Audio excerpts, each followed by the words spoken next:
என்ன சாரதா இப்படி பண்ணிட்டீங்க?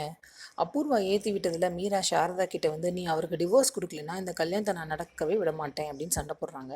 சாரதா எவ்வளோ சொல்லி பார்க்குறாங்க, மீரா கேட்குற மாதிரி இல்லை. ஏன்னா அபூர்வா ட்ரைனிங் அப்படி. வேகமாக போன மீரா என்ன பண்ணுறாங்க தெரியுமா? கார் டிக்கியை திறந்து உள்ளே இருந்து கெரசன் எடுத்து வந்து, இங்கே பாரு இதை நான் ஊற்றிட்டு செத்து போயிடுவேன், நீ அவருக்கு டிவோர்ஸ் கொடுக்கலன்னா அப்படின்னு சொல்கிறாங்க.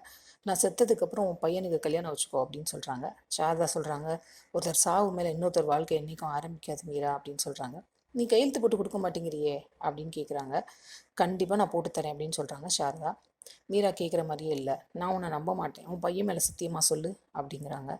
ஷாக் ஆகுறாங்க சாரதா. இருந்தாலும் மீராவை காப்பாற்றணுங்கிறதுக்காக ககன் மேலே சத்தியமாக கையெழுத்து போட்டு கொடுத்துருவேன் கல்யாணம் நடக்கிறதுக்கு முன்னாடி அப்படின்னு சொல்லிடுறாங்க. வெறும் வாயில் சொல்கிற, என் கையில் சத்தியம் பண்ணி கொடு அப்படின்னு சொல்கிறாங்க மீரா. பையன் மேலே சத்தியம்னு சொன்னது பத்தாதுன்னு அவங்க கையில் வேற சத்தியம் கேட்குறாங்க மீரா.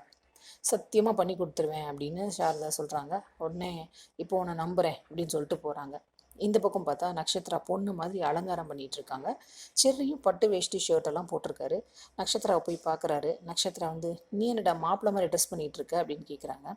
செர்ரி சொல்கிறாரு, அதே கேள்வி தான் நானும் ஒன்று கேட்குறேன், நீ என்ன பொண்ணு மாதிரி ட்ரெஸ் பண்ணியிருக்க அப்படின்னு. நான் வந்து கேஷுவலாக தான் ட்ரெஸ் பண்ணியிருக்கேன்ப்பா அப்படிங்கிறாங்க நக்ஷத்ரா. செர்ரி சொல்கிறாரு, நான் வந்து மாப்பிள்ளை தோழனா வந்திருக்கேன் அப்படின்னு சொல்கிறாரு. மாப்பிள்ளை தோழனா வர்றவங்க சாதாரண ட்ரெஸ் தாண்டா போடுவாங்க, இப்படி மாப்பிள்ளை மாதிரி ட்ரெஸ் போட மாட்டாங்க அப்படின்னு நக்ஷத்ரா சொல்கிறாங்க.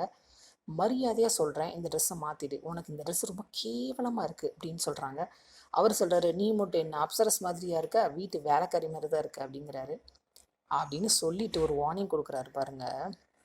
அண்ணன் கல்யாணத்தை மட்டும் தடுத்து அண்ணனுக்கு ஒய்ஃப் ஆகணும்னு மட்டும் நினச்சேன்னு வையேன், உனக்கு அவர் மாப்பிள்ளையா இருக்க மாட்டார், நான் தான் உனக்கு மாப்பிள்ளை அப்படின்னு மிரட்டுறாரு.